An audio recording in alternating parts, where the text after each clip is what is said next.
Le Bitcoin réalise à nouveau une certaine jambe baissière. Regardez ici en live, on est allé chercher les 57 686 dollars. On voit que le marché crypto-monnaie est assez instable ces derniers temps. Beaucoup de cascades de liquidités baissières, les gens ont peur. Donc on va voir ensemble dans cette vidéo si on a plus de chances de continuer le scénario que nous voyons, c'est-à-dire ici une structure de retournement haussière pour vraiment partir à la hausse, ou est-ce que malheureusement on est déjà en train d'invalider le scénario et on risque de partir bien plus bas. Eh bien c'est exactement ce que nous allons voir dans cette vidéo. Hello à toute la team Logique, ravi de vous retrouver dans cette nouvelle analyse du marché crypto-monnaie. On est aujourd'hui le jeudi 18 novembre 2021 et il est 17 h à l'heure à laquelle je tourne cette vidéo. Alors comme vous le voyez derrière moi, malheureusement on a une certaine attaque de la part des vendeurs ici sur le Bitcoin. On est aux 58 000 dollars tout rond, quasiment moins 2,73% sur la journée. Donc on commence à être assez critique, vous le savez, en termes de temps on n'a plus vraiment le temps, soit malheureusement eh bien, on se fait totalement retourner par les vendeurs et donc on risque d'avoir une correction bien plus marquée et entrer par la suite dans une certaine latéralisation. Soit évidemment on réalise une structure de retournement haussière et donc on permet au Bitcoin de se relancer et donc au marché crypto-monnaie de fonctionner comme il fonctionne habituellement, c'est-à-dire par cycle. On voit qu'on a un Ethereum qui suit de près avec moins 2,41%, il est aux 4071 dollars. La zone psychologique des 4000 dollars pour l'instant est bien tenue par les acheteurs, donc il va vraiment falloir qu'on surveille évidemment qu'elle soit tenue et qu'elle soit totalement rachetée parce que c'est une zone qui est clé sur Ethereum. On voit que sinon autrement sur la majorité du top 30, on a des corrections de l'ordre de 3 à 10%, même ici quasiment 12% pour le Shiba Inu. On a eu des grosses performances, on avait le Crow qui poussait ici 6,01%, le Algorand avec 10,85%, mais sinon malheureusement c'est une tuerie, vous le savez, donc on va bien surveiller ce qu'il se passe sur le Bitcoin. On va aller voir ensemble sur les graphiques si on a de vraiment mauvaises indications et qu'on risque de partir vraiment plus bas, ou est-ce que c'était la dernière jambe baissière avant le grand rallye.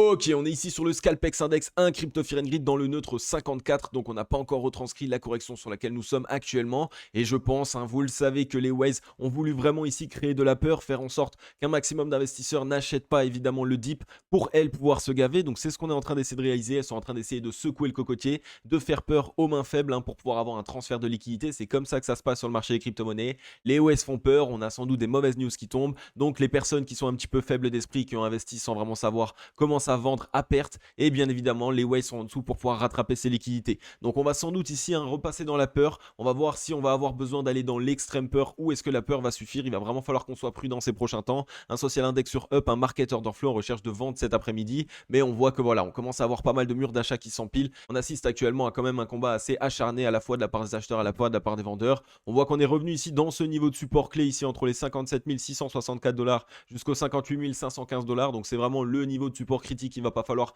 céder à la baisse évidemment. On voit qu'on a assisté ici à vraiment une cascade de liquidités. Il faut maintenant qu'on arrive vraiment à se mettre en disposition de double bottom parce que sinon on risque de totalement se faire enfoncer. Et regardez ici par la suite, on voit que le prochain niveau de support serait directement ici aux 55 597 dollars. Par la suite, on pourrait aller visiter les 53 715 dollars. En bref, attention à ne pas avoir une cascade de liquidités baissière. Attention à ce qu'on n'ait pas trop peur. Il faut vraiment que les acheteurs se présentent.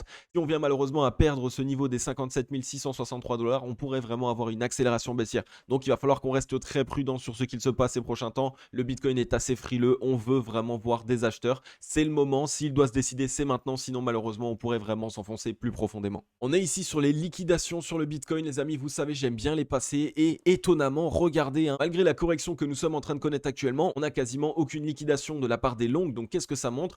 Ça montre simplement qu'on a tout liquidé. Donc soit vraiment les Waze ici se décident et se disent bon allez, on va vraiment partir plus bas, on va aller chercher toutes les liquidités là où elles sont. Et donc malheureusement on risque d'assister ici encore quelques jours de correction et une correction un petit peu plus marquée qui pourrait nous ramener sur des niveaux vraiment critiques. Donc il va vraiment falloir qu'on reste prudent sur ce qu'il se passe. On espère réellement que cette mèche était juste pour tester la demande, pour que les Waves se disent ok ça y est, on est vraiment allé chercher toutes les liquidités nécessaires et on renvoie le prix. Il va vraiment falloir qu'on voit ici une certaine réaction acheteuse. On va aller voir ça ensemble sur les graphiques tout de suite. La Team Logique, ça y est, j'ai enfin fini et mis sur pied mon programme Comment sortir du bull run copyright. Donc il n'est pas encore disponible, il faut encore que je réalise la page d'information pour que vous sachiez de quoi il parle. Ça arrive d'ici peu, d'ici peut-être 2, 3, maximum 4 jours. Et vous le savez du coup les amis, qu'est-ce que ça annonce ça par la même occasion? Eh bien ça annonce que malheureusement le trading c'est bien, le hodling c'est mieux, va perdre ses 50% de réduction. Donc n'hésitez pas les amis à sauter sur l'occasion, ça arrive très rapidement et malheureusement c'est totalement automatique. Les 50% de réduction s'enlèvent directement dès lors que le prochain programme sera disponible.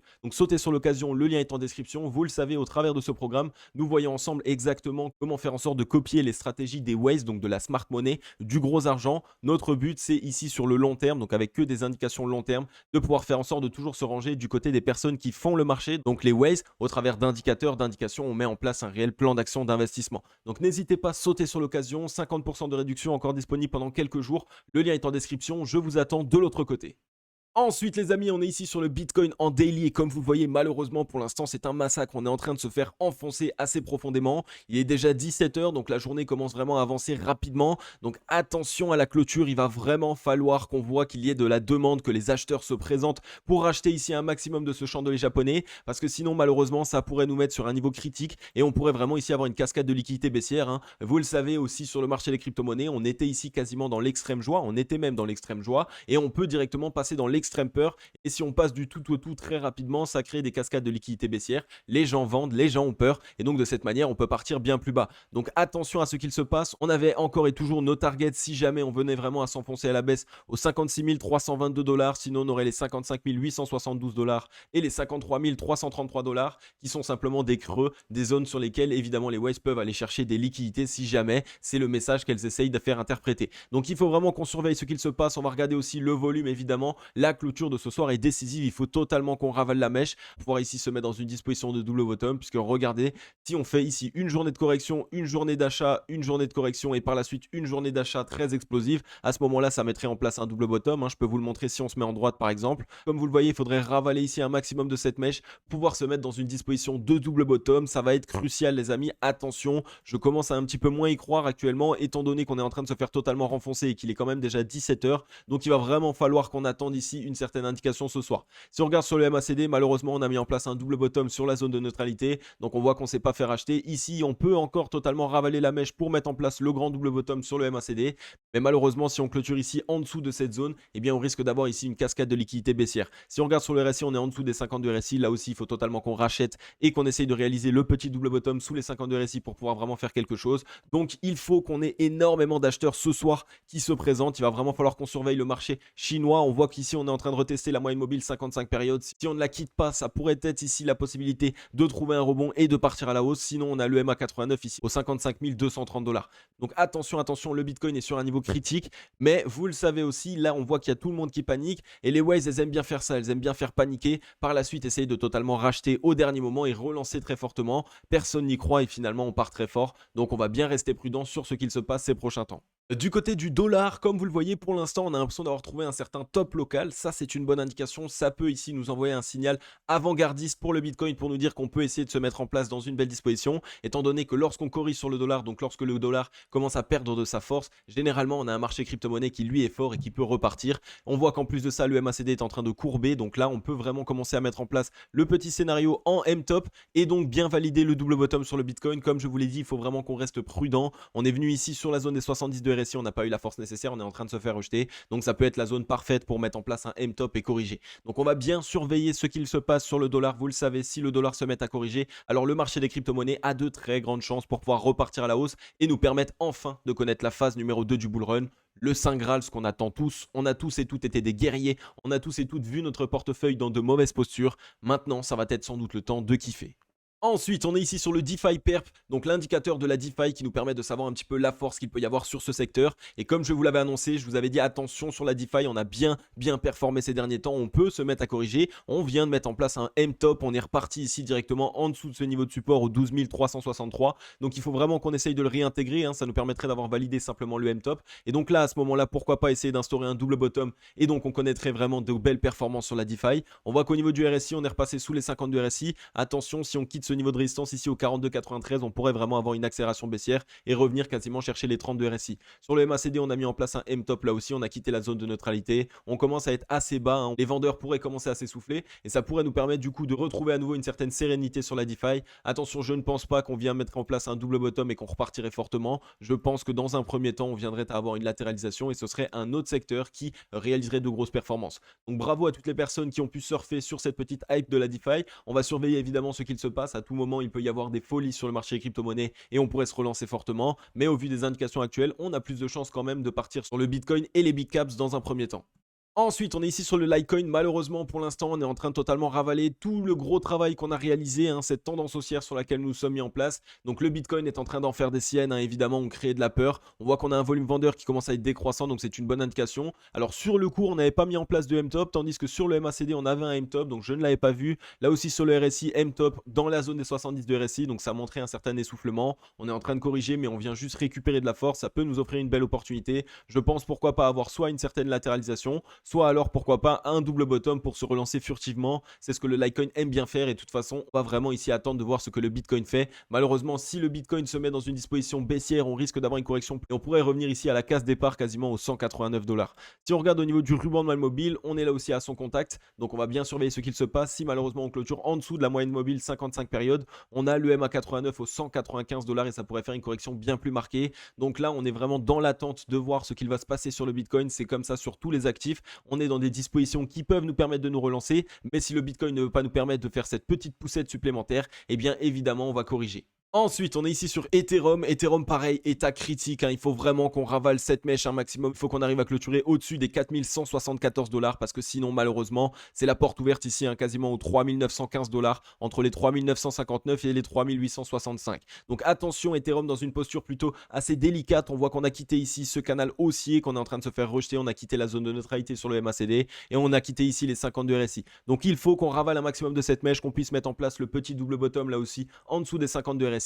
Ethereum est actuellement totalement Bitcoin dépendant, comme tous les actifs du marché crypto-monnaie. Donc c'est le Bitcoin qu'il faut surveiller ces prochains temps. C'est vraiment lui qui va nous donner évidemment la direction du marché crypto-monnaie pour ce mois de novembre. Ensuite, du côté des news, on a de belles news pour les Américains. On a ici un gouverneur de la Réserve fédérale qui estime que les stablecoins remplissent déjà le rôle du dollar numérique. Donc la Réserve fédérale, hein, c'est simplement la Fed. Et Cryptos nous dit ici, un cryptophane entre les murs de la Réserve fédérale des États-Unis. Christopher Waller, un membre du conseil des gouvernements de la Banque centrale, estime qu'une monnaie numérique, donc une MNBC, émise par l'institution pourrait être redondante face aux stablecoins dollars existants. Donc en gros, tout simplement, derrière tous ces mots un petit peu barbares, simplement il explique que pour lui, les stablecoins actuellement remplissent déjà le rôle que veulent prendre les MNBC. Voilà, tout simplement. Donc ça ajoute de la crédibilité, ça ajoute du fondamental. On voit évidemment qu'il y a des grandes personnes et qui en plus maintenant sont haut placées, qui commencent à comprendre totalement que technologiquement parlant, on n'est pas ici sur un marché un petit peu perdu de nulle part qui peut se faire hacker de partout. Non, on est vraiment maintenant sur quelque chose qui est totalement bâti. On a encore évidemment une très grande capacité de développement. Donc ça ne veut pas forcément dire grand chose, mais c'est quand même une bonne indication fondamentale. Et évidemment, on va voir un petit peu s'il va avoir de la parole, si à lui tout seul, il va pouvoir essayer de se faire entendre par rapport au marché crypto-monnaie. Et après, l'histoire de la Chine, hein, qui devait interdire toute crypto-monnaie sur leur territoire. On a maintenant l'Inde qui retourne à nouveau sa veste et qui interdirait uniquement les paiements en crypto-monnaie, pas leur conversion. C'est déjà une très très bonne news pour le marché des crypto-monnaies parce que les Indiens monopolisent une énorme part de marché des crypto-monnaies puisque les crypto-monnaies leur offrent simplement une réelle solution aux problèmes qu'ils ont actuellement. Le fait qu'ils ne puissent pas accéder forcément aux banques, qu'ils ne puissent pas accéder forcément à des cartes de crédit facilement. Et donc voilà, c'est une très bonne nouvelle. Cryptos, une fois de plus, nous dit ici que bientôt la fin d'un très long feuilleton. L'Inde semble avancer sur la régulation des crypto-monnaies. Après avoir hésité pendant de longues années, le gouvernement compterait en effet interdire les paiements en crypto-monnaie, mais aussi les réguler en tant qu'actifs. Donc c'est des bonnes news. Évidemment, il va falloir qu'on voit par la suite comment est-ce que ça va se mettre en place, hein, on le sait. On peut entendre des on-dire, etc. Ça ne veut pas tout dire. Maintenant, on veut du concret. Et vous le savez, je serai présent évidemment pour vous mettre en avant tout ce que je vais entendre par rapport à cette news. Et de toute façon, tout ce qui touche à l'Inde ou à la Chine, ça fait beaucoup parler sur le marché crypto-monnaie, simplement parce qu'ils représentent une très grosse part du marché. Ensuite les amis, dans la vidéo d'hier, je vous ai annoncé que j'allais vous faire gagner 2 passes pour accéder à mon prochain programme, donc celui qui sort d'ici quelques jours, qui s'appelle Comment sortir du bull run copyright. Donc ce que j'ai fait, c'est que j'ai voulu une fois de plus récompenser toutes les personnes fidèles, toutes les personnes que je vois régulièrement dans les commentaires. Je sais qu'ils like, qu'ils partagent, qu'ils commentent et qu'ils sont vraiment à fond derrière la Team Logic. Donc la première personne que je vais remercier et que je vais féliciter, c'est Sébastien Paul ici. Donc il a obtenu son premier pass pour le programme Comment sortir du bull run copyright, qui est mon prochain programme. Donc un grand bravo à toi, c'est quelqu'un d'extrêmement fidèle et qui est à fond derrière la Team Logic. Il nous propose très régulièrement des thèmes qu'on pourrait traiter dans les vidéos et que énormément de personnes pourraient aussi vouloir. En bref, il fallait totalement que je le récompense. Donc bravo à toi Sébastien, tu as obtenu ton premier pass. Et ensuite, je vous avais dit peut-être un, peut-être deux, mais finalement il y en a déjà 2 qui ont été remportés. Le deuxième a été directement remporté par CryptoNoob. Là pareil, un abonné extrêmement fidèle, je te vois toujours dans les commentaires. Je suis sûr et certain de toute façon que tu tu likes par la même occasion. Je sais que sur Instagram, tu viens souvent discuter avec moi. Donc en bref, un membre de la Team Logic actif et c'est exactement ce que je veux récompenser tous les membres de la Team Logic actifs. Donc n'hésitez pas les amis à brûler les likes et les commentaires. Je vais faire gagner de plus en plus de formations comme ça à des abonnés extrêmement fidèles, personnes que je vois depuis très longtemps. Donc bravo à toi CryptoNoob, tu as obtenu toi aussi ton pass. Je vous enverrai un message de toute façon dès lors que le programme sera sorti. Les amis, maintenant j'ai une petite question. Il y a un troisième abonné, j'ai envie aussi de lui faire gagner le pass, mais étant donné que j'avais dit 2 passes, est-ce que vous voulez une fois de plus que ça soit 3 passes? Dites-moi dans les commentaires ce que vous en pensez. Est-ce que je fais gagner 3 passes? Est-ce que le troisième abonné qui est extrêmement fidèle, encore quelqu'un qui est à fond derrière la Team Logic, qui essaye un maximum de faire en sorte que la chaîne se développe, donc exactement le membre de la Team Logic parfait. Donc n'hésitez pas à me dire dans les commentaires si vous pensez qu'il faut que je lui fasse gagner ce troisième pass et donc après je pourrai conclure sur ce concours. Ne vous inquiétez pas, je vais en réaliser vraiment énormément. Donc faites votre petit coucou, passez dans les commentaires, j'aime vous voir, j'aime vous lire,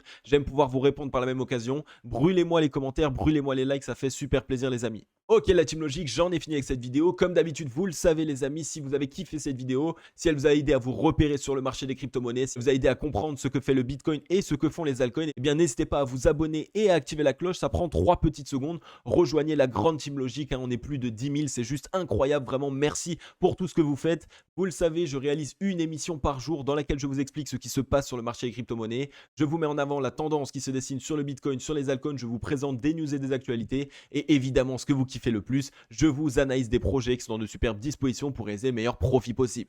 Donc n'hésitez pas, rejoignez la grande Team Logic, ça fait vraiment super plaisir. On a un objectif aux 20 000 abonnés, on est actuellement 10 450 abonnés les amis, ça arrive vraiment très rapidement.